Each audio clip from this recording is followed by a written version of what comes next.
Baik. Assalamualaikum warahmatullahi wabarakatuh. Bismillahirrahmanirrahim. Alhamdulillahi rabbil alamin. Wabihi nasta'inu ala umuri dunya waddin. Wassalatu wassalamu ala asyrafil anbiya'i wal mursalin. Wa ala alihi wa ashabihi ajma'in. Wala hawla wala quwata illa billahil aliyyil azim, amma ba'd. Alhamdulillah, para jamaah rahimakumullah, pada malam hari ini dengan izin Allah Azza wa Jalla, sebagaimana tadi disampaikan oleh Ustaz Muhammad Ramdhani, kita terhenti untuk momen Ramadan Idul Fitri. Alhamdulillah, dengan taufik Allah, kita berkesempatan dan berkemampuan untuk sama-sama belajar kembali. Dalam hal ini membahas kitab Tauhid yang ditulis oleh Imam yang ditulis oleh Syekh Muhammad At-Tamimi rahimahullah wa ghafara lahu wa lana wa liwalidina wa li asatidina wa li masyayikhina wa li jamil muslimina wal muslimat, amin ya rabbal alamin. Sekarang kita memasuki bab 30, judulnya menisbatkan turunnya hujan kepada bintang. Yang ada bukunya bisa dibuka sehingga lebih bisa atau lebih maksimal dalam mengikuti kajian bersama ini. Atau kalau tidak ada bukunya, bisa melihat di slide yang sudah disiapkan oleh Ustaz Muhammad Ramdhani hafizahullah ta'ala. Baik, kita mulai. Menisbatkan turunnya hujan kepada bintang. Apa yang dimaksud dengan judul ini? Yang dimaksud adalah hujan dikaitkan dengan perbintangan tertentu. Hujan dikaitkan dengan perbintangan tertentu. Atau maksud dari judul ini juga al-istisqa bin naum, meminta hujan kepada perbintangan. Intinya adalah hujan dikaitkan dengan perbintangan. Ada kalanya meminta hujan kepada bintang, ada kalanya sekedar di, di disambung-sambungkan sehingga seakan ada korelasinya. Intinya hujan dikaitkan dengan perbintangan. Baik, kita akan sampaikan bahwasanya ada orang meminta hujan kepada perbintangan. Ada kalanya hukumnya syirik akbar, ada kalanya hukumnya syirik asghar. Mana yang syirik akbar? Yang syirik akbar adalah yang berdoa kepada bintang. Wahai bintang apa? Berilah kami hujan. Wahai bintang apa namanya? Berilah kami hujan. Ini syirik akbar. Karena dia meminta sesuatu kepada yang tidak memiliki wewenang di situ sama sekali. Apa bintang kok dimintain hujan? Nah, ketika orang mengatakan, wahai bintang, beri aku hujan, berarti dia menyatakan bintanglah yang menjadikan hujan. Bintanglah yang menciptakan hujan. Ini syirik akbar, membatalkan keislaman. Termasuk yang syirik akbar juga adalah tidak berdoa seperti tadi, wahai bintang apa, bintang tertentu, bintang apa, berilah kami hujan. Tidak berdoa seperti itu, tapi dia meyakini bahwasanya adanya hujan karena diciptakan oleh bintang tertentu. Dia tidak berdoa seperti yang pertama tadi, tapi keyakinan, oh ada hujan ini, pantas bintang itu yang menjadikannya hujan. Oh turun hujan tadi malam, pantas itu bintang yang kelihatan dia yang menjadikan adanya hujan. Ini juga syirik akbar. Ini juga syirik akbar. Nah sekarang yang kedua, syirik asghar. Untuk syirik akbar ada dua macam ya. Berdoa dan menyatakan, meyakini bahwasanya bintang tertentu lah yang menciptakan hujan. Dua-duanya syirik akbar. Nah, sekarang jenis yang kedua adalah syirik asghar. Bagaimana syirik asghar? Syirik asghar adalah dia menisbatkan turunnya hujan kepada bintang tertentu. Jadi bintang sebagai sebab. Oh hujan ya, berapa hari nih? 5 hari, 7 hari hujan terus. Oh pantas aja beberapa hari terlihat bintang ini. Jadi bintang dipahamnya sebagai sebab turunnya hujan. Ini juga syirik, tapi syiriknya bukan akbar. Syiriknya bukan akbar. Syiriknya apa? Syiriknya asghar. Kenapa demikian? Karena dia menisbatkan hujan kepada bintang, padahal bintang nggak ada kaitannya sama sekali untuk menjadi sebab turunnya hujan. Nggak ada sama sekali. Tetapi dinyatakannya sebagai sebab. Jadi kesimpulannya, apapun yang dinyatakan sebagai sebab, tetapi secara wahyu tidak ada pernyataan demikian. Atau secara kausalitas, keterkaitan sebab dan akibat juga tidak ada. Kok kemudian dinyatakan sebagai sebab, maka ini syirik asghar. Contoh, ini kan kaitannya eh, bintang ya, dinyatakan sebagai sebab atas turunnya hujan, maka syirik asghar. Sekarang kita ambil contoh yang lain. Menyatakan sesuatu sebagai sebab, padahal nggak ada kaitannya sama sekali. Wahyu nggak ada pernyataan yang demikian, secara hukum alam bahasa kita ya, atau secara kausalitas juga tidak ada. Kalau kita misalnya pakai cincin, batu akik. Batu akik ini nih yang menjadikan Allah beri saya rezeki banyak, laba yang banyak, rezeki yang lancar. Jadi Allah jadikan rezeki melalui batu akik ini. Jadi syirik asghar. Dia meyakini Allah Ar-Razzaq yang beri rezeki.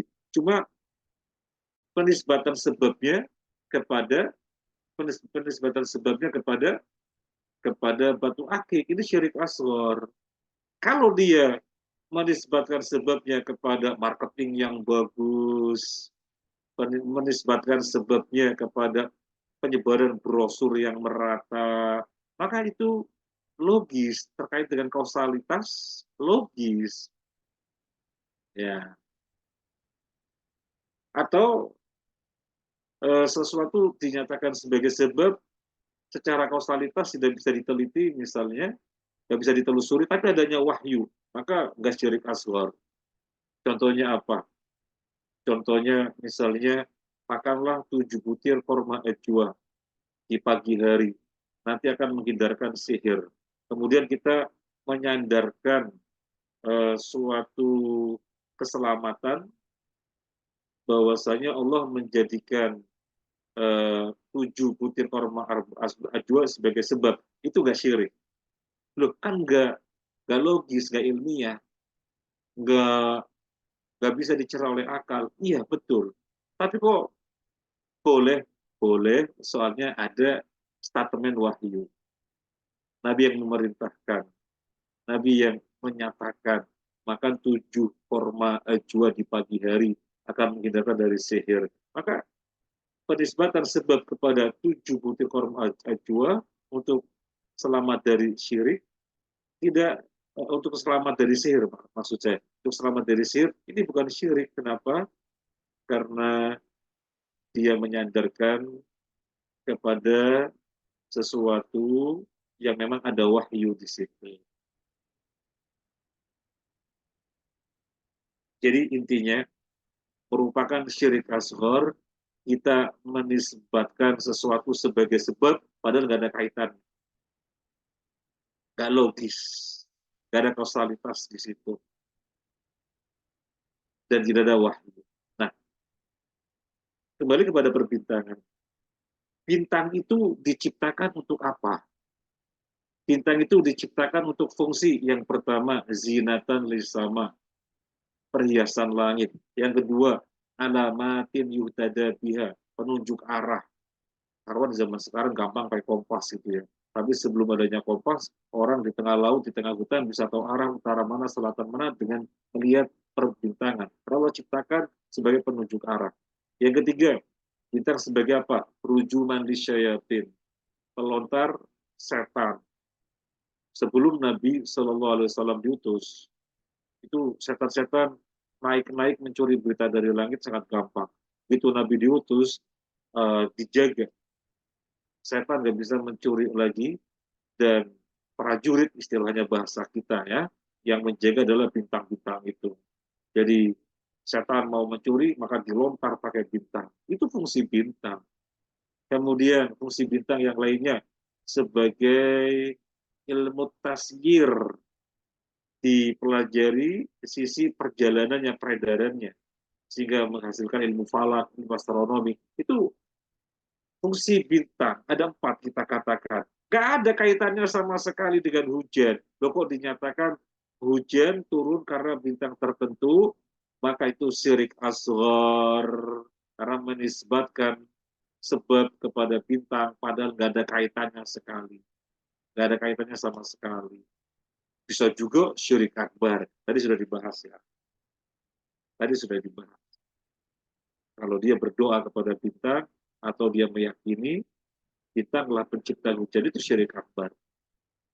Seandainya tidak demikian, sekedar menisbatkan hujan kepada bintang, syirik asghar, karena bintang ada kaitannya dengan hujan, kok dinyatakan sebagai sebab. Baik, ini mukadimah untuk judul ini, karena kita baca ayat yang pertama, Al-Waqiah ayat 82, sebagaimana biasa, saya membaca ayatnya, nanti dibantu Muhammad Romdoni membacakan terjemahnya, kemudian kita bahas faedah apa saja yang bisa kita ambil. Baik. A'udzu billahi minasyaitonir rajim. Wa taj'aluna rizqakum annakum tukadzibun. Tafadhal Ustaz Muhammad Ramdan. Dan kamu membalas rezeki yang telah dikaruniakan Allah Subhanahu wa taala kepadamu dengan mendustakan Allah Subhanahu wa taala. Barakallahu fiik. Wa taj'aluna, dan kalian menjadikan, ini secara kosakata, dan kalian menjadikan rizqakum, rizki yang Allah berikan kepada kalian, anakum tukadzibun, dengan mendustakannya. Jadi saya menyederhanakan bahasa. Kalau terjemah yang pas ya tadi yang dibaca oleh Ustaz Muhammad Romdoni, saya mensederhanakan biar lebih mudah. Kalian menjadikan rizki yang Allah berikan kepada kalian dengan mendustakannya. Padahal semestinya bagaimana? Padahal semestinya rizki yang Allah berikan kepada kita itu bukan didustakan, disyukuri, tetapi kalian mendustakan. Nah, apa maksud ayat ini? Kalian menjadikan rizki kalian, artinya rizki yang Allah berikan kepada kalian dengan mendustakannya. Maksudnya bagaimana? Baik, kita akan bahas. Sekarang, pengertian rizki itu apa? Pengertian rizki itu apa? Ini kita bahas dulu. Rizki yang pertama maksudnya adalah ilmu. Maksudnya adalah ilmu. Dari mana kita mengetahui rizki maksudnya adalah ilmu? mengetahui dari konteks ayat ini, siyak ayat. Konteksnya lagi berbicara apa? Coba kita baca selengkapnya. Allah berfirman, "Fala uqsimu bimawaqi'in nujum wa innahu laqasamul law ta'lamuna 'azim. Innahu laqur'anun karim fi kitabim maknun la yamassuhu illal mutahharun tanzilum min rabbil alamin afa bihadzal hadithi antum mudhinun wa taj'aluna rizqakum annakum tukadzibun." Jadi selengkapnya ayat demikian. Allah bersumpah dengan tempat-tempat peredarannya bintang. Sesungguhnya sumpah yang demikian itu, sumpahnya Allah dengan tempat-tempat peredaran bintang adalah sumpah yang agung, sumpah yang besar. Dan Allah berfirman, setelah bersumpah Allah berfirman apa? Itulah Al-Quran yang ada di Lauhul Mahfuz, tidak ada yang bisa menyentuhnya kecuali mereka yang disucikan, yaitu para malaikat. Diturunkan oleh Allah dan pencipta alam semesta. Apakah terhadap Al-Quran ini? Apakah terhadap Al-Quran ini kalian mudhirun terhadap Al-Quran ini, kalian mengabaikan dan semaknanya, dan kalian mendustakan rezeki yang diberikan Allah kepada kalian ini dengan mendustakannya. Jadi konteksnya adalah Al-Quran. Konteksnya adalah Al-Quran. Dan tentunya dengan penjelasnya hadis-hadis. Ringkasnya adalah ilmu.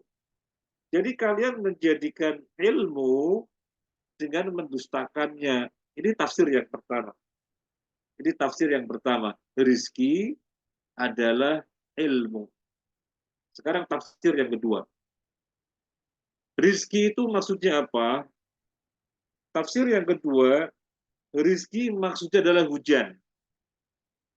Tafsir yang kedua, rizki maksudnya adalah hujan. Dari mana diketahui? Dari riwayat Ibnu Abbas radhiyallahu an, di mana dia mentafsirkan rizki dengan hujan.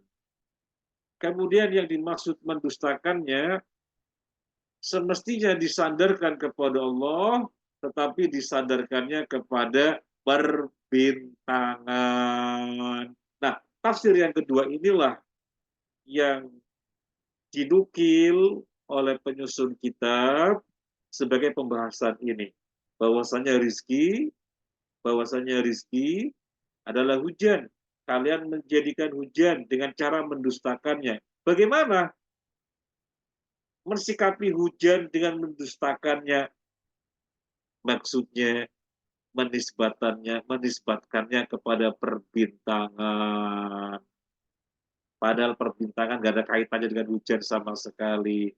Ini dijelaskan oleh Ibnu Abbas radhiyallahu anhu.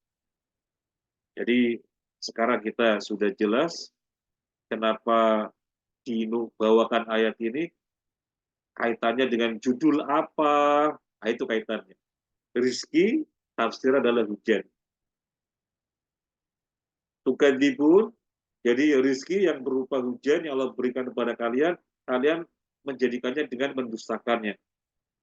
Maksudnya kalian menisbatkannya kepada bintang. Mestinya dinisbatkan kepada Allah. Oh, dinisbatkan kepada bintang. Maka berarti mendustakan. Baik, kita lebarkan pembahasan. Para jamaah rahimahullah rahimakumullah, boleh nggak mengambil dua tafsir tadi? Rizki ditafsirkan dengan ilmu. Atau yang kedua, rizki ditafsirkan dengan hujan. Boleh nggak? Dua-duanya diambil. Boleh nggak? Dua-duanya diambil. Kata Syekh Utsaimin, rahimahullah ta'ala, tafsir Al-Quran ketika mengandung dua makna, tetapi ketika diambil semuanya tidak ada pertentangan, maka ambillah kedua-duanya. Ini kaidah di dalam mentafsiran Al-Quran yang dijelaskan oleh Syekh Utsaimin. Ayat yang mengandung dua makna atau lebih, tetapi dengan diambil semuanya tidak saling bertentangan, maka ambil semuanya. Dan itu lebih kuat. Baik, adapun terkait dengan pembahasan kita, konteksnya adalah tafsir yang kedua tadi. Rizki, tafsir adalah hujan, tukadibun, mendustakannya, di mana seseorang, di mana suatu kaum menisbatkannya kepada perbintangan. Baik, para jamaah rahimakumullah, ini dalil secara syar'i. Dalil secara dalil secara nakli. Dalil secara nakli, secara ayat. Gak pantas dikasih rizki, kok kemudian didustakan. Ayat melarang. Kita mendapatkan rizki, kemudian kita mendustakannya. Ayat melarang. Nah, sekarang secara akal, apakah dibenarkan orang diberi rizki, kemudian orang tersebut mendustakan si pemberinya? Akal pasti mengatakan itu nggak benar. Itu namanya orang tak tahu diri. Baik, sekarang fitrah, secara fitrah, orang diberi rizki, kemudian dia mendustakannya. Bagaimana fitrah mengatakan? Kita ngasih-ngasih kepada orang misalnya, dan mereka malah mendustakan kita, malah memusuhi kita. Bagaimana perasaan mengatakan? Gak sesuai dengan fitrah. Gak sesuai dengan fitrah. Jadi mau dilihat dari nakli, mau dilihat dari eh, eh, akli, mau dilihat dari fitrah, semuanya mengecam rizki didustakan. Semuanya mengecam orang yang diberi rizki dan mendustakan. Maka jangan sekali-kali kita mendustakan. Terkait dengan bab ini adalah hujan dinisbatkan kepada selain Allah. Hujan dinisbatkan kepada bintang apa misalnya. Oh, bintang ini pantas, dialah penyebab hujan. Namanya mendustakan. Baik, sekarang kita lihat yang berikutnya di bawah. Abu Malik Al-Asy'ari menuturkan bahwa Rasulullah Shallallahu Alaihi Wasallam bersabda, "Arba'un fi ummati min amril jahiliyah, la yatrukunahunna al-fakhru bil ahsab, wa ta'nu fil ansab, wal istisqa bin nujum, wa niyahah alal mayyit, wa qala an-naihah idza lam tatub qabla mautiha tuqamu yaumal qiyamah wa 'alaiha sirbal min qatiran wa dir'un min jarab." 4 perkara yang terdapat pada umatku yang termasuk perbuatan jahiliyah yang tidak ditinggalkan oleh mereka.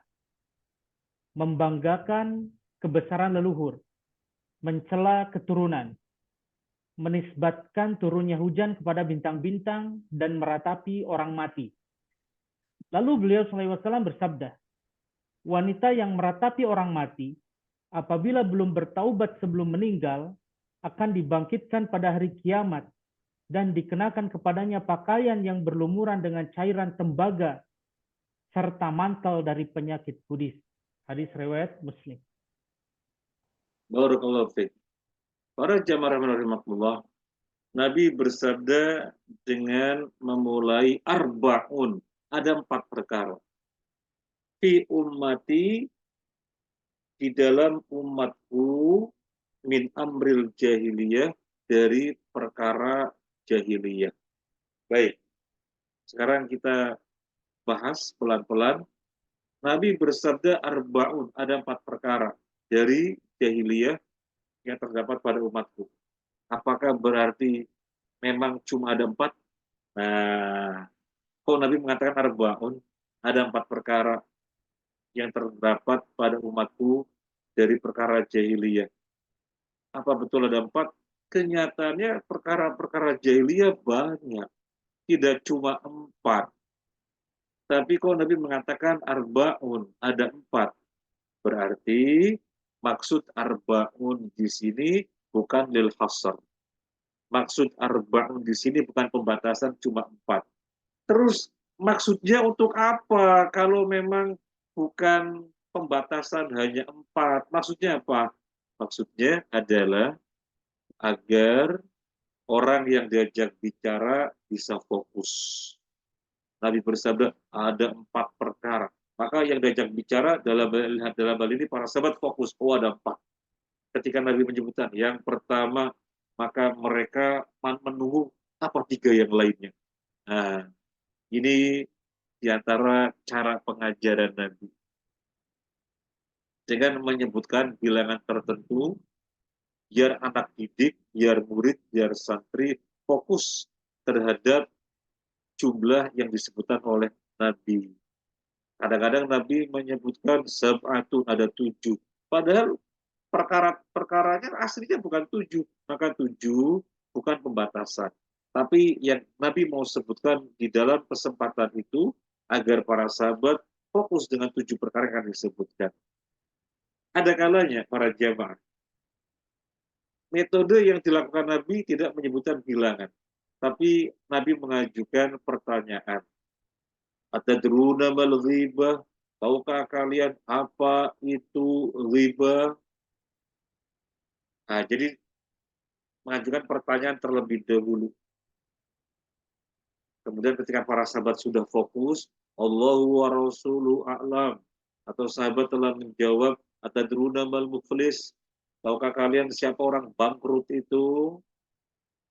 Setelah mereka fokus, Nabi baru menjelaskan. Nah, ini pengajaran Nabi. Nabi memberikan cara pengajaran yang bagus sekali yang bisa kita teladani. Jangan menyampaikan pelajaran hingga murid fokus dulu. Jangan menyampaikan ilmu hingga santri sudah siap menerimanya.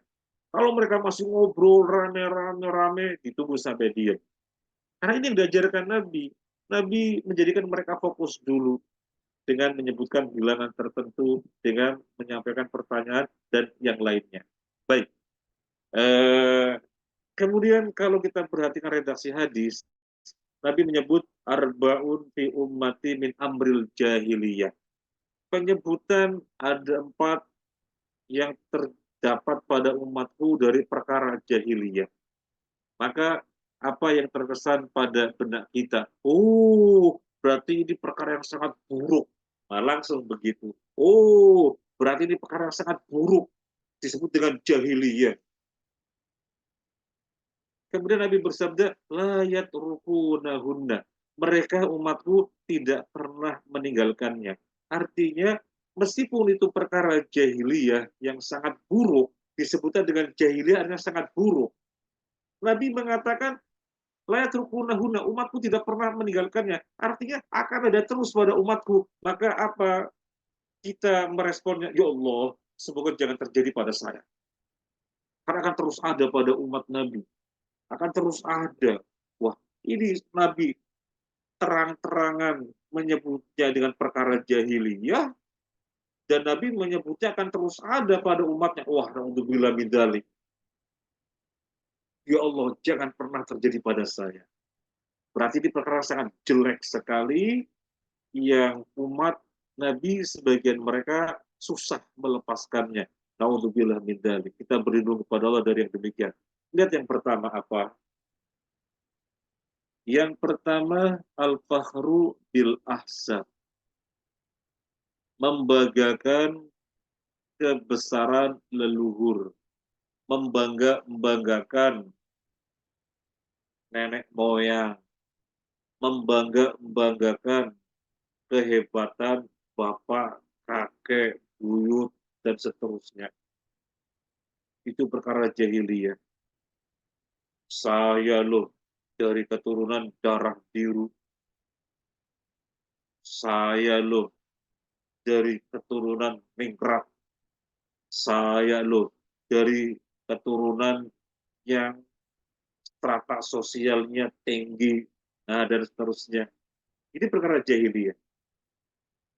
Ini perkara jahiliyah.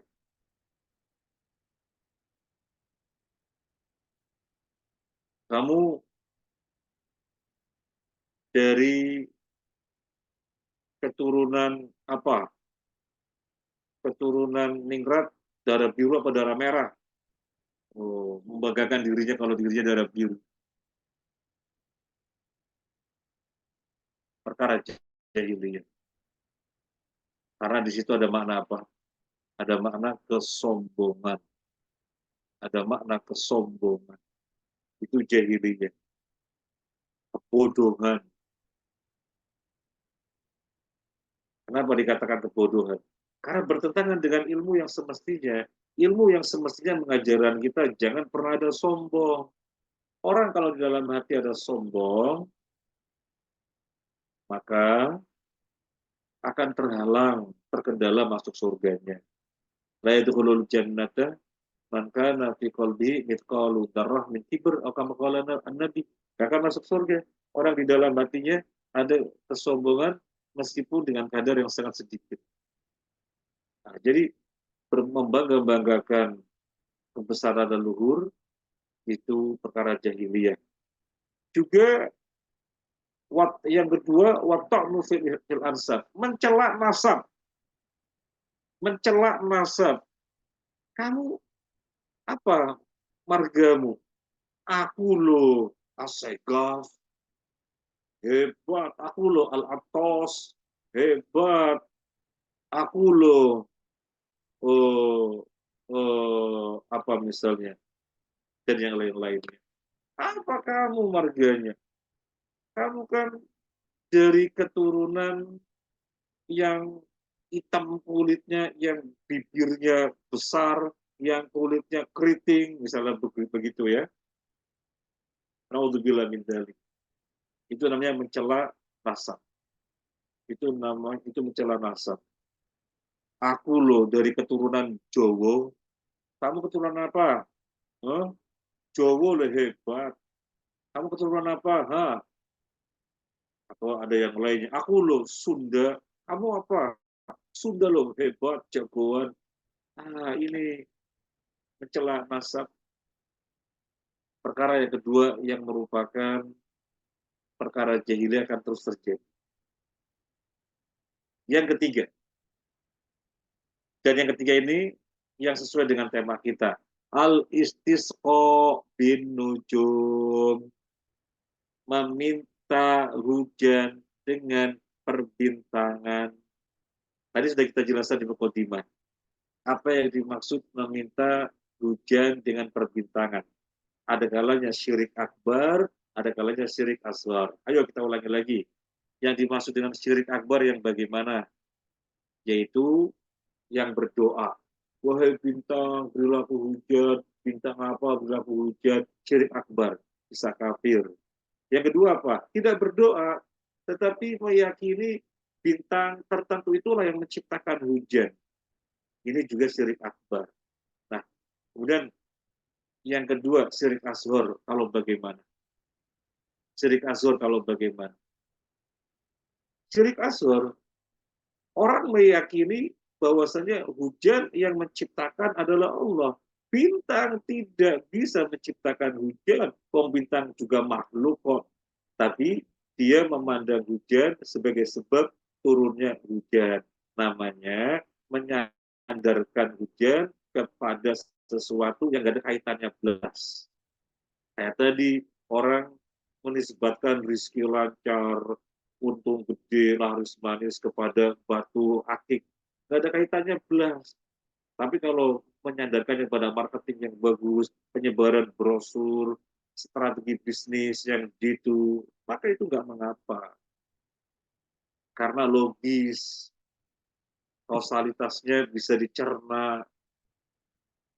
Nah, kalau tidak, maka syirik asghar. Ini yang dimaksud istisqa dengan ujung perkara jahiliyah. Bisa syirik akbar, bisa syirik asghar. Nah, kira-kira di tengah-tengah kaum muslimin ada nggak yang terkait dengan perbintangan kemudian jatuhnya ke syirik akbar? Bisa jadi nggak ada. Mana ada muslim berdoa, ya Allah, ya bintang, kayaknya nggak ada. Tapi bisa jadi pada manusia-manusia yang lain ada. Ada nggak pada muslim meyakini bintang yang menciptakan hujan? Berarti dia menyatakan bintang adalah Tuhan karena bisa menciptakan. Muslim, insya Allah tidak ada. Yang ada terjerumus dalam syirik asghar. Hal itu banyak. Apa dari pengertian syirik asghar? Minta hujan pada berbintangan, tetapi kategori syirik asghar. Kalau bagaimana tadi? Menisbatan hujan kepada bintang tertentu, di mana bintang itulah penyebabnya. Ini syirik asghar. Gak apa-apa kan asghar kecil. Naudzubillah min dzalik. Jangan dilihat kecilnya, asghar artinya kecil. Jangan dilihat. Yang dilihat ini adalah bab kesyirikan. Yang dilihat adalah bab kesyirikan, dosa yang tidak pernah Allah ampuni. Baik, ini terkait dengan bab al-istisqa bin nujum. Yang berikutnya, yang keempat, perkara jahiliyah yang keempat, apa? Waniyahah alal mayyit. Niyah alal mayyit, meratapi mayit. Di mana meratapi mayit? Sedih yang berlebih-lebihan, sehingga kesedihan yang berlebih-lebihan itu menjadikan orang berbuat yang enggak-enggak. Nampar-nampar pipi, gunting rambut, gundul, guling-guling di tanah, robek-robek baju, teriak-teriak. Biung, biung. Wah, teriak-teriak. Itu perkara jahiliyah. Kenapa perkara jahiliyah? Kok disebut jahil, bodoh? Karena tidak sesuai dengan ilmu. Loh, bagaimana sesuai dengan ilmu? Yang sesuai dengan ilmu adalah ini bab takdir. Bahwasanya semuanya sudah Allah takdirkan. Apa yang Allah kehendaki terjadi, pasti terjadi. Tidak akan meleset. Kalau Allah menghendakinya meleset, ya tidak pernah akan terjadi. Ada apa kemudian me, me, me, me, mengejawantahkan dengan teriak-teriak, mengejawantahkan dengan perbuatan-perbuatan yang seakan-akan tidak beriman kepada takdir, padahal setiap muslim harus beriman pada takdir. Ini perkara jahiliyah. Dan perkara jahiliyah ini juga, sebagaimana dalam hadis tadi, disebutkan akan terus terjadi. Maka kita takut, ya Allah, jangan sampai terjadi padaku. Karena nabimu, Nabi Muhammad SAW, menginformasikan akan terus terjadi pada umatnya. Naudzubillah, naudzubillah. Kemudian kelanjutan hadis ini, penjelasan tentang orang yang niyahah. Orang yang niyahah, yang sedih berlebih-lebihan, meratapi mayit begitu ya. Kalau sebelum mati, belum bertobat, maka kata Nabi dibangkitkan nanti pada hari kiamat dengan dipakaikan pakaian yang berlumuran dengan cairan tembaga. Juga akan dipakaikan dengan mantel yang terbuat dari kudis. Naudzubillah min dzalik. Mungkin sebagian kita ada yang bertanya, kan kita sering mendengarkan al-jaza'u min jinsil amal. Balasan itu sesuai dengan jenis amalannya. Kok niyahah dipakaikan dengan pakaian yang berlumuran cairan tembaga? Kok dipakaikan dengan mantel yang terbuat dari penyakit kudis. Katanya balasan sesuai dengan perbuatannya. Sesuai. Orang kena musibah mestinya berhias diri dengan pakaian takwa. Saya ulangi lagi. Orang ketika musibah mestinya berhias diri dengan pakaian takwa. Sehingga dia sadar betul ini takdir. Kena musibah, tak, keluarganya ada yang meninggal. Mungkin anaknya, mungkin orang tuanya, saudaranya, kakaknya, adiknya, bibinya, pamannya. Sehingga sedih. Tapi dia telah berpakaian dengan pakaian takwa. Maka gampang saja keimanan kepada takdir dihadirkan. Qaddarallahu ma syaa fa'al. Semua sudah takdir. Inna lillahi wa inna ilaihi raji'un. Kita milik Allah dan kita nanti akan kembali kepadanya. Allahumma jurni fi musibati wa akhlif li khairan minha. Ya Allah, berilah aku pahala atas musibah ini dan berilah aku ganti yang lebih baik. Itu kalau berpakaian takwa. Jadi dengan gampang menguatkan keimanan kepada takdir. Tapi ketika yang dikenakan bukan pakaian takwa, akhirnya keimanan kepada takdir yang semestinya diperkuat menjadi lemah dan seakan-akan tidak beriman kepada takdir, yang gulang-guling apa, nampar-nampar pipi apa, sobek-sobek baju apa, gundul-gundul apa, ya nantinya pada hari kiamat dipakaikan juga, tapi dipakaikan dengan mantel dari kudis. Dipakaikan juga, dipakaikan dengan pakaian yang berlumuran cairan tembaga yang sangat panas. Naudzubillah min dzalik, naudzubillah min dzalik. Baik para jamaah rahimakumullah. Jadi hadis yang kedua, hadis atau nas yang kedua ini yang terkait dengan kita adalah istisqa bin nujum. Meminta hujan dengan perbintangan. Naudzubillah min dzalik. Kita baca di bawahnya. Al-Bukhari dan Muslim meriwayatkan dari Zaid bin Khalid radhiyallahu an. Dia berkata, Rasulullah Shallallahu alaihi wasallam telah mengimami kami dalam sholat subuh di Hudaybiyah setelah semalamnya turun hujan. Ketika usai sholat, beliau menghadap kepada orang-orang lantas bersabda, Hal tadruna mada qala rabbukum? Qalu Allah wa rasuluhu a'lam. Qala asbaha min ibadi mu'min bi wa kafirun. Wa amma man qala mutirna bi fadlillahi wa rahmatihi fadzalika mu'minun bi kafirun bil kaukab. Wa amma man qala mutirna bi na'i kada wa kada fadzalika kafirun bi wa mu'minun bil kaukab. Tafadhal Ustaz. Tahukah kamu apa yang difirmankan oleh Tuhanmu?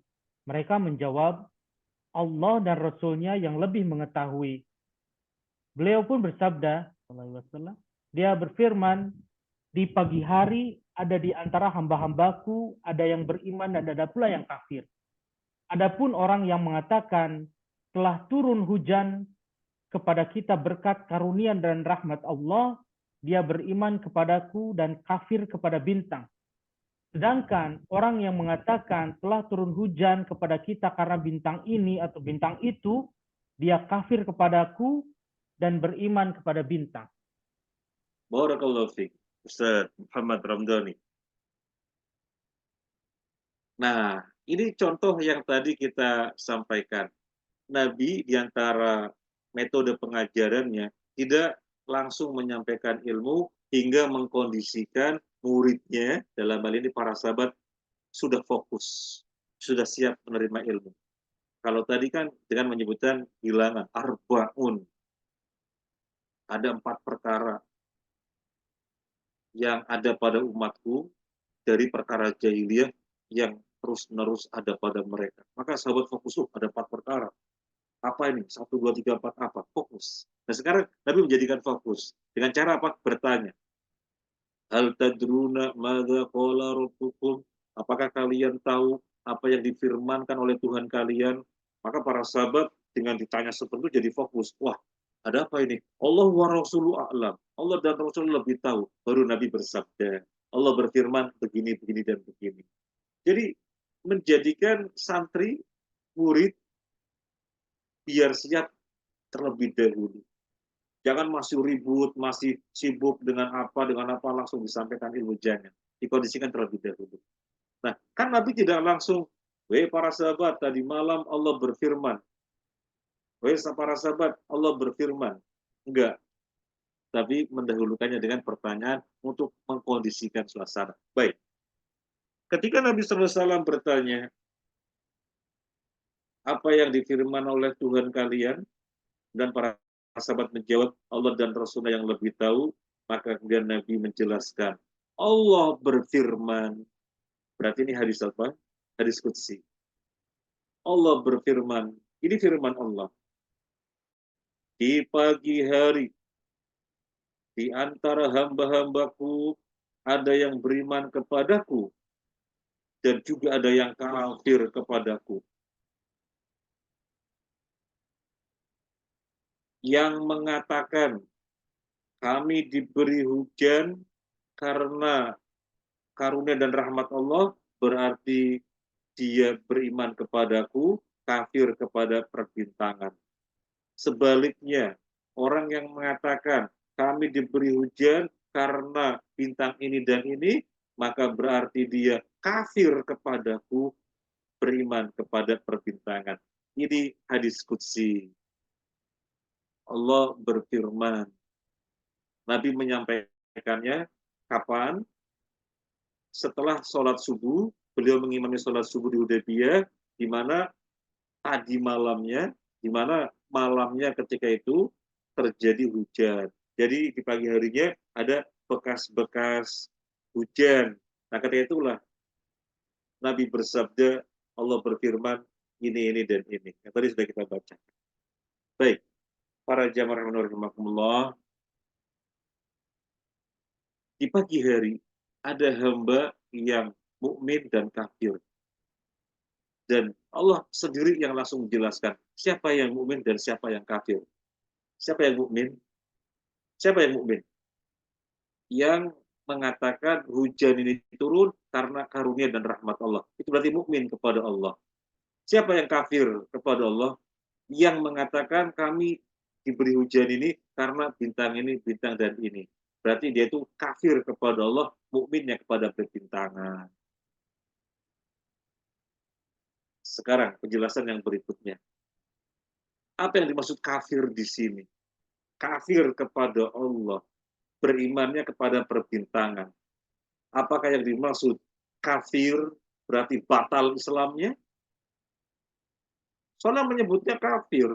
Apakah batal Islamnya atau tidak batal Islamnya? Yang mana? Dua-duanya.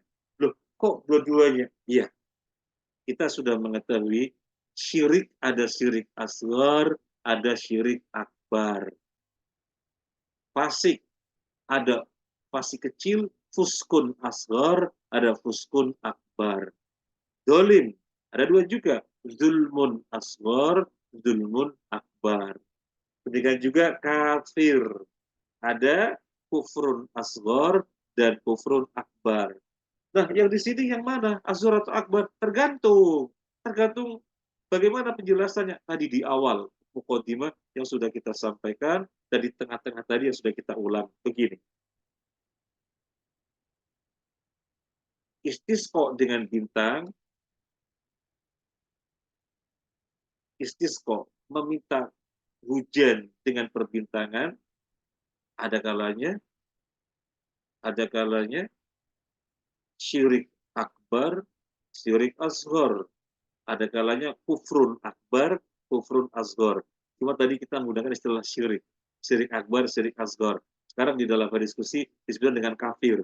Maka sama saja kafir akbar, kafir asghar. Kafir yang akbar bagaimana? Kafir yang akbar bagaimana? Kalau dia berdoa kepada bintang, wahai bintang apa? Berilah kami hujan. Atau yang kedua, kalau bagaimana? Tidak berdoa kepada bintang, tapi dia memiliki keyakinan bintanglah yang menurunkan hujan. Berarti khususiyah Allah berupa rububiyah, diserahkan kepada bintang. Kalau yang pertama tadi apa? Ibadah dong, berdoa. Ya Allah, bukan ya Allah. Kalau ya Allah benar. Ya bintang, berilah aku hujan. Berarti ini pelanggaran dalam sisi uluhiyah. Berdoa kepada Allah, kepada bintang. Sekarang yang kedua, tidak berdoa kepada bintang, tapi pelanggaran dalam rububiyah. Karena menyatakan bintang adalah pencipta. Padahal pencipta adalah Allah. Jadi rububiyah yang merupakan khususiyah Allah diserahkan kepada bintang. Dua-duanya kafir. Kafir akbar. Mana yang kafir asghar? Mana?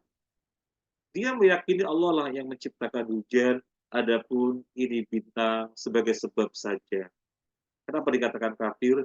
Karena menisbatkan hujan kepada bintang yang bintang nggak ada kaitannya sama sekali dengan hujan. Belas nggak ada kaitannya sama sekali bintang dengan hujan. Maka tidak logis, tidak ilmiah, tidak ada kaitannya dengan kausalitas. Maka itu syirik atau di sini disilahkan kafir. Kenapa kafir? Sama, dia menyematkan rububiyah kepada perbintangan. Jadi di situ ada makna menyematkan rububiyah yang merupakan kekhususan Allah kepada perbintangan. Tapi tidak sampai akbar. Di sini aswar. Karena dia masih meyakini Allah lah yang menciptakan hujan. Baik, ini faedah yang bisa kita ambil dari hadis ini. Ada faedah lain yang bisa kita ambil. Apa faedah yang lainnya dari hadis ini? Faedah yang lain dari hadis ini tentang hadis qudsi ya. Kita akan lebarkan pembahasan tentang hadis qudsi. Apa sih bedanya hadis qudsi dengan Al-Qur'an? Kan sama-sama firman Allah. Bedanya kalau Al-Qur'an firman Allah yang Allah perintahkan kepada Nabi agar urutan dan seterusnya sebagaimana yang telah Allah instruksikan. Jadi dalam mushaf Al-Quran 114 surat. Adapun hadis qudsi firman Allah yang tidak dicantumkan dalam Al-Quran. Firman Allah ya firman Allah, tapi tidak dicantumkan dalam Al-Quran. Maka istilahnya hadis qudsi. Ini perbedaan yang pertama. Perbedaan yang kedua, Al-Quran itu lafaz dan maknanya dari Allah. Lafaz dan maknanya dari Allah. Adapun hadis qudsi maknanya dari Allah, lafaznya dari Nabi Sallallahu Alaihi Wasallam. Apalagi bedanya? Bedanya Al-Quran ya ta'abbad bitilawatihi, membacanya merupakan ibadah, satu huruf diberi pahala 10 kali lipat, dan untuk menyentuh mushafnya mesti berwudu. Hadis qudsi tidak demikian. Makanya nggak boleh membaca hadis qudsi di dalam sholat, nggak boleh. Yang dibaca adalah Al-Quran.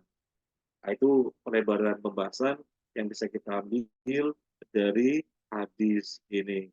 Sekarang yang berikutnya, yang di bawahnya, Al-Bukhari dan Muslim meriwayatkan pula hadis dari Ibnu Abbas yang maknanya antara lain disebutkan demikian.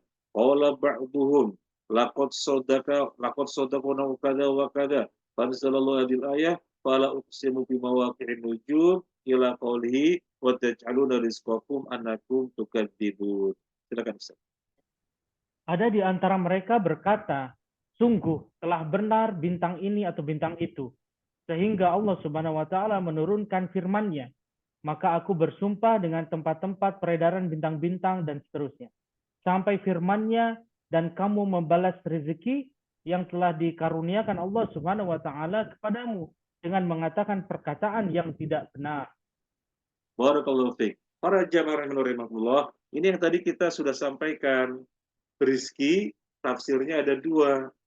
Tafsir yang pertama adalah ilmu, Al-Quran, hadis. Secara istilahnya adalah ilmu. Karena Al-Quran sumber ilmu, hadis sumber ilmu. Kalian merespon ilmu yang diberikan oleh Allah kepada kalian dengan mendustakannya. artinya tidak mensyukurinya, artinya dengan mengingkarinya, artinya dengan melalaikannya dan semacamnya. Tafsir yang pertama adalah ilmu. Tafsir yang kedua adalah dari Ibnu Abbas. Tadi kita sudah menyampaikan. Tafsir yang kedua dari Ibnu Abbas yang dimaksud rizki adalah hujan. Nah ini dalilnya. Ini dalilnya.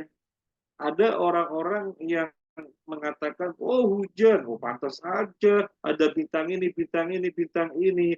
Inilah yang Allah maksudkan di dalam Al-Quran, kata Ibnu Abbas. Fala uqsimu bi mawaqi'in nujum sampai pada ayat wa taj'aluna rizqakum annakum tukadzibun. Kalian menjadikan rezeki kalian, maksudnya rezeki yang Allah berikan kepada kalian, maksudnya hujan yang Allah berikan kepada kalian, annakum tukadzibun, kalian meresponnya dengan mendustakannya, maksudnya kalian menisbatkannya bukan kepada Allah, tapi kepada perbintangan. Maka inilah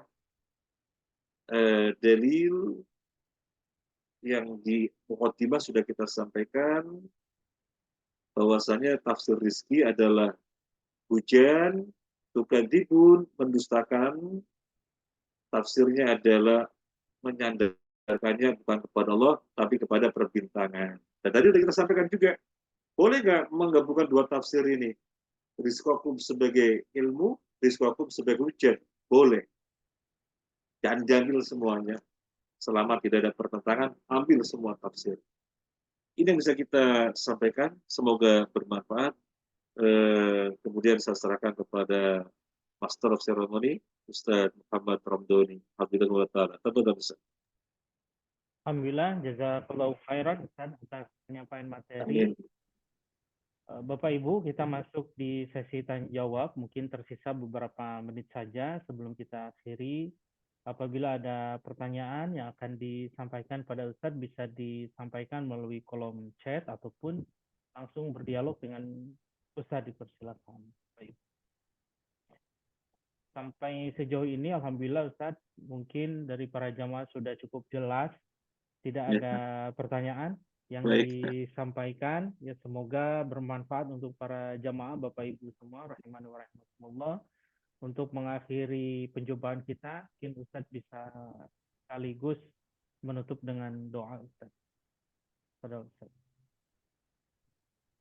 Para jamaah rahimakumullah, alhamdulillah kita perlu bersabar.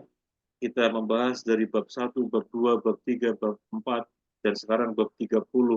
Berarti sudah 30 kali pembahasan. Berarti sudah 30 bulan, Masya Allah. Ini tidak mungkin kita melakukannya kalau tidak ada taufik dari Allah Azza wa Jalla. Maka taufik yang senantiasa kita memohon dari Allah.